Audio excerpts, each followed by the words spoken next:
Good evening, folks, and welcome to a late Oz Cyclone Chasers update today on Tropical Cyclone Debbie. Tropical Cyclone Debbie, still Category 2, is moving in a southwesterly direction over the next couple of days. It should make landfall sometime on early Tuesday morning, and the good news finally is that we've got some very good agreement on the landfall region, and we can narrow it down to a fairly narrow 150 to 200 kilometre stretch of coastline. The reason why we've had such a large error margin so far has been the European model and the European ensemble. Now, that particular computer model had been erring on the side of a northerly solution, which just simply has not happened. And so the European model has finally come to the realization that it probably won't happen now. And you can see the expected error margin in track forecasts here extending from the north, north of Townsville, all the way through to just south of Bowen, probably Proserpine. So there is a fairly good agreement now that we'll have a coastal crossing between Rolling Stone and Proserpine, and the best agreement at the moment is a coastal crossing to the south of Townsville, but only just, not too much south of Townsville. And primarily when we look at the Bureau in a little bit more detail, the Bureau of Meteorology, I guess, has definitely erred on the side of a more northern solution compared to the JTWC. Now, I'll show you the JTWC shortly, but the Bureau of Meteorology is still expecting an air crossing here of a Category 4 tropical cyclone, or very high-end Category 3. Now, there was some talk that this system could become a 5. Unfortunately, or fortunately, depending on your viewpoint, probably fortunately even from our viewpoint, we don't really want to intercept too many Category 5s. The expectation has been decreased across all model guidance for that, because the system at the moment is just suffering through some dry air entrainment, which is just limiting the convective depth of the system. And that is expected to only be a temporary factor, though. The system is expected to intensify considerably between now and landfall. Now, you can see here the latest Bureau track map. Very good agreement, very tight agreement here from Proserpine all the way through to just north of Rolling Stone, and the expectation that we could see the cyclone impact. Once it moves further inland, of course, it will weaken, and it will weaken fairly quickly as it crosses the ranges here to the southwest of Townsville. And the idea here is that the system will become a fairly weak Category 1 by the time it's impacting Charters Towers. In the longer term, we see the system taking a massive shift back to the southeast in response to an upper level trough, and the combination of those two factors should result in some very heavy rainfall for parts of central and southeastern Queensland, as well as parts of central inland Queensland, particularly to the south of the cyclone centre. Contrary to the Bureau of Meteorology track forecast, the actual computer model forecasts tend to show us a track that's just slightly further south. And if you take a look here at the latest GFS model, you can see the system is making landfall right on Bowen at approximately Tuesday morning, probably around very, very early in the morning, about 4 and 7 a.m. in the morning. Now, remembering, of course, our high tide and low tide marks are about 9 o'clock in the morning, and the primary threat with this thing, I believe, is going to be storm surge. And that primary threat can only be realised if the system is going to make landfall during that hour or so either side of the high tide. And the high tide, as I said, 9 o'clock, and 10 o'clock. So 9 o'clock tomorrow morning, 9 o'clock tomorrow night, 10 o'clock tomorrow, 10 o'clock Tuesday morning. So if the system crosses anywhere in and around the hour before and hour after that time frame, you could be looking at a very significant threat to life and property from storm surge from this tropical cyclone. Going to the most northern solution that we've got at the moment, and that's the Access R computer model. Now, you can see a Category 2 tropical cyclone makes landfall in and around Alva Beach region on the Access R computer model. So you can see it gets a lot further north than the GFS. So the GFS crosses the coast around Bowen. The Access R crosses the coast around Alva Beach. And you can see here at 7 o'clock in the morning on Tuesday is the expected landfall of that system. And then it continues tracking inland just to the south of Townsville. So much, much closer to Townsville, much closer to major population centre. This is the big gun model that's changed its tune in the last 24 to 48 hours. Now notice, yesterday this model had the system hitting the coast up around Townsville and even just to the north of Townsville. Today the model has certainly changed its tune and bringing the system a lot further to the south today. and the expectation that the system will make landfall sometime very early Tuesday.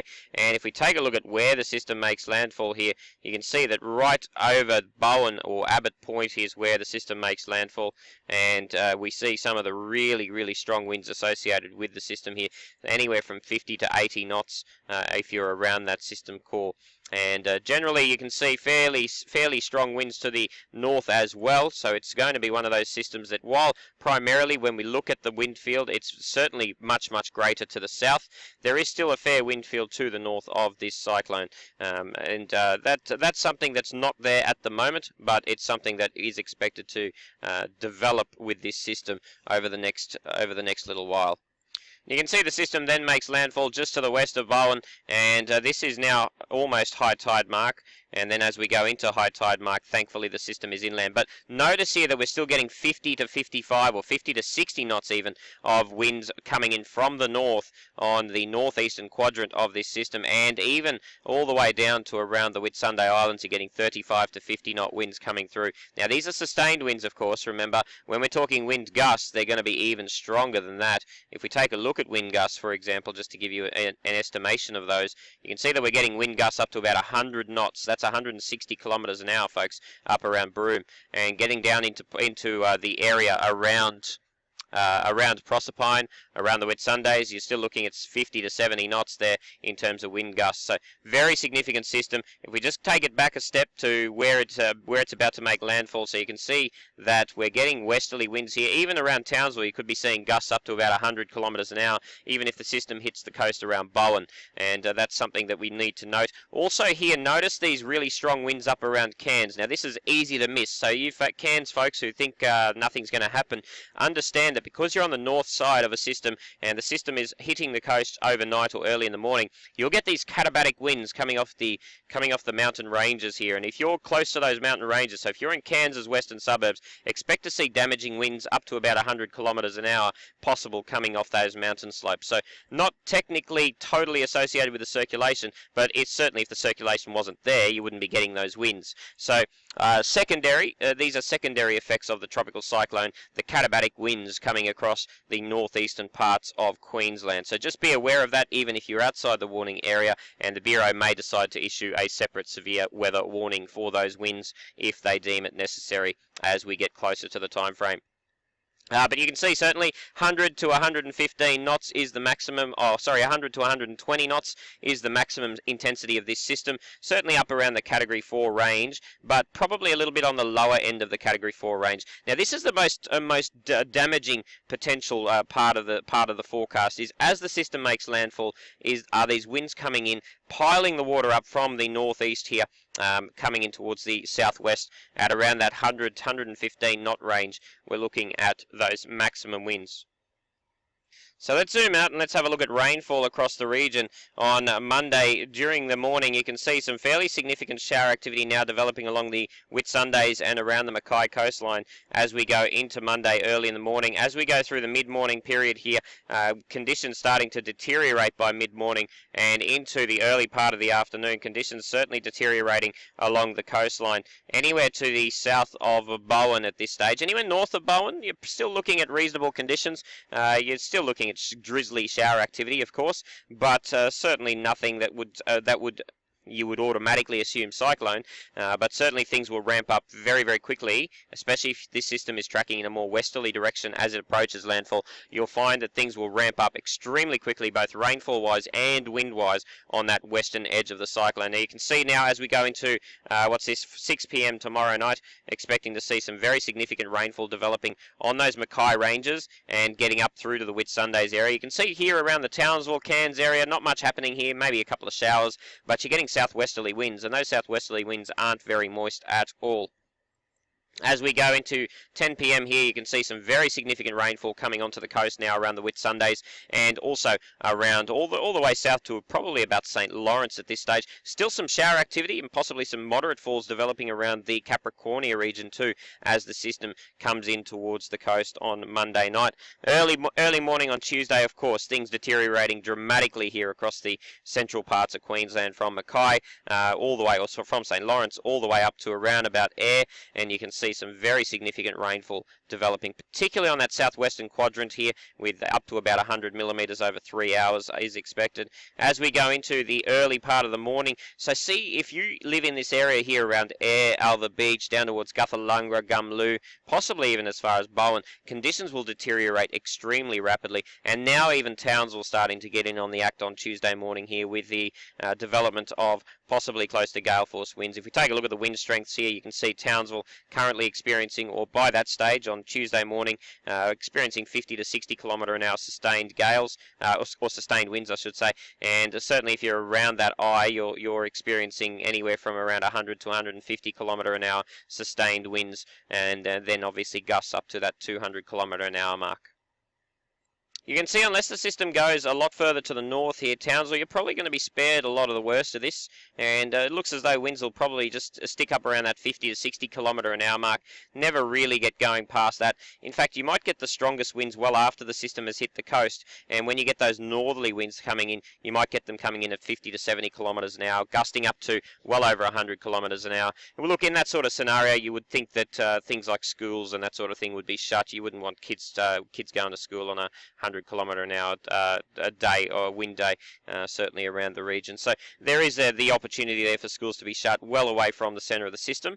But understand that the strongest weather expected to be on the south side. Nothing has changed. And obviously, of course, the storm surge. Let's talk storm surge here, and let's have a look at quickly at the sort of wave heights we could be seeing coming onto the water. So these are 3 to 4 metre wave heights coming in. Once we zoom right into these regions, though, you'll find that there's more susceptible. There's little parts of the coast that are very susceptible to storm surge, and there's parts that aren't. Obviously, once we head towards Bowen, this is an area that's had a lot of scrutiny here for storm surge. So let's take a look at how storm surge operates in this area through this region. So Monday 10 o'clock, we've got about 1 to 2 metre waves coming into Kings Beach out here, and we've got some fairly not too dramatic conditions happening around Abbott Point, and this is the high tide that we're worried about Monday 10 o'clock. But let's have a look at how things progress to Tuesday 10 o'clock. You can see the wave heights here are about 3 to 4 metres.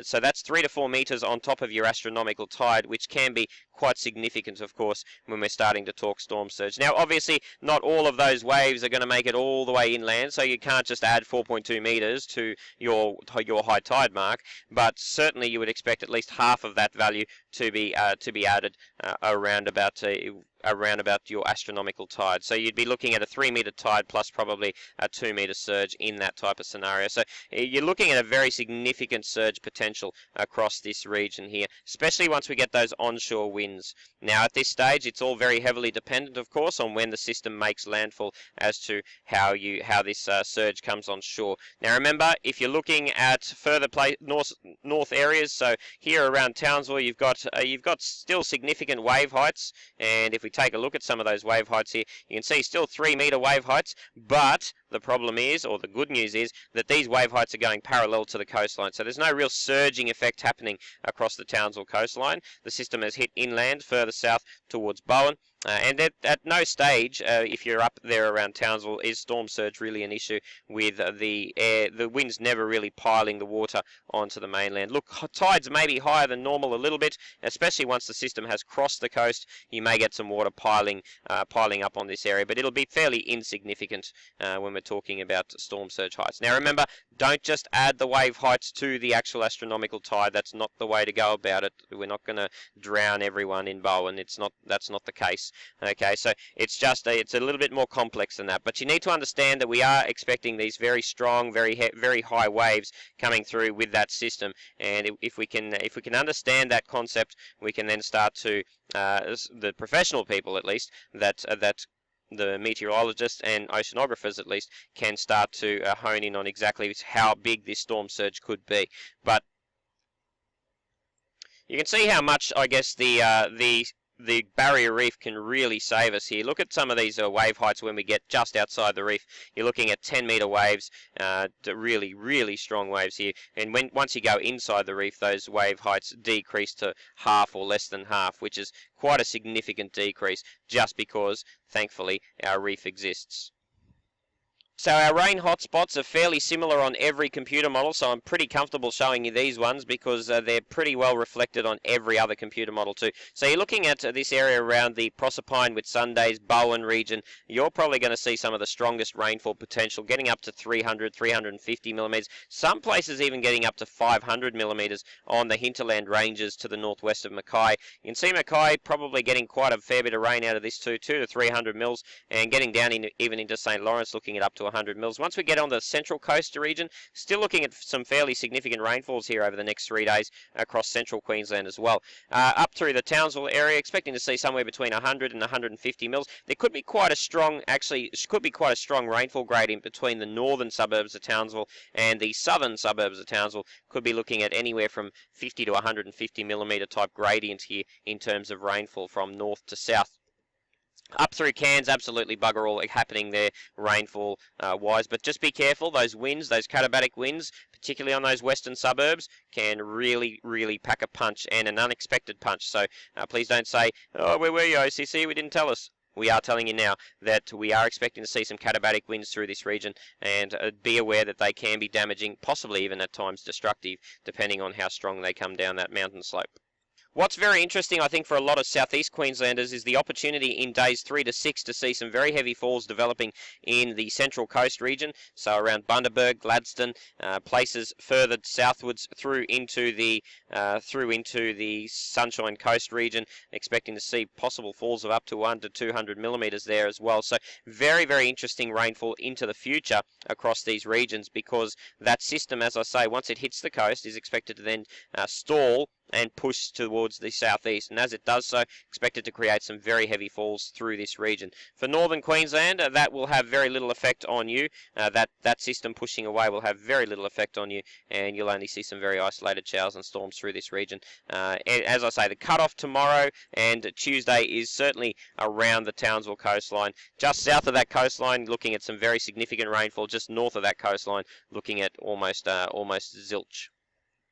So we'll begin to see some fairly significant winds around these regions, probably from around about early tomorrow afternoon. You'll certainly see a big increase in wind strengths as this system is coming in towards land, but probably won't notice it big time until tomorrow afternoon, and then certainly overnight is when, or later on in the evening, is when we're expecting to see. Now, the winds will firstly kick up on the central coast region around the Mackay through to the Whitsundays area. These are the first places that'll really start to cop it. And then as the system sort of comes on shore to their north, we'll start to see a very significant and strong increase in wind strengths around Ayr, Alva Beach, getting down in towards Guthalungra, and certainly Bowen. So, and as I say, the expectation at the moment, we could be seeing winds up to around that 200 to 250 kilometre an hour mark on landfall, as per the Bureau. Let's take a look at the JTWC forecast. The Joint Typhoon Warning Centre forecast has dropped the significant intensity or maximum intensity of this system down to about 100 knots. So it's about 180 kilometre an hour sustained winds, gusting up to about 220 kilometres an hour. So it's just on the borderline of a Category 3, Category 4 before it makes landfall. And then it makes landfall a lot closer to Bowen. So somewhere in between, basically midway in between Ayr and Bowen. So a little bit further south than where the Bureau of Meteorology. So there's about a 50 kilometre difference in interpretation of landfall location. But remember, it's a tropical cyclone, folks. Just because it doesn't nail you directly, it doesn't mean that you're not going to see some very significant wind and some very significant rain. If you enjoyed today's update, folks, head over to Oz Cyclone Chasers, become an Oz Cyclone Chasers subscriber, and ozcyclonechasers.com.au, click on subscribe, and help us continue documenting these systems. And we are out there documenting this system, so that's why this update is late, I should say, and we are currently chasing, and we are looking at the best location to get the best data out of this system. Don't forget to check out our current chase page for up to the minute or up to every half an hour latest maximums and minimums from our weather station data, as well as some live streaming footage. If you're a subscriber, you'll get up to the minute data and basically live data from the weather centre, from the weather station, as well as some more video updates tomorrow. We'll have a landfalling video update tomorrow night, and then a final video update on this system on Tuesday night after it has hit the coast. Tomorrow night's update, we're going to deal specifically with the major areas that are going to be getting smashed by this tropical cyclone. All right, folks, have a great day. Have a great night. I hope to see you as a subscriber in the morning. I'll talk to you if you're a subscriber in the morning. Otherwise, if you're not a subscriber, I'll talk to you again tomorrow night. Stay safe, folks. Get ready for this cyclone.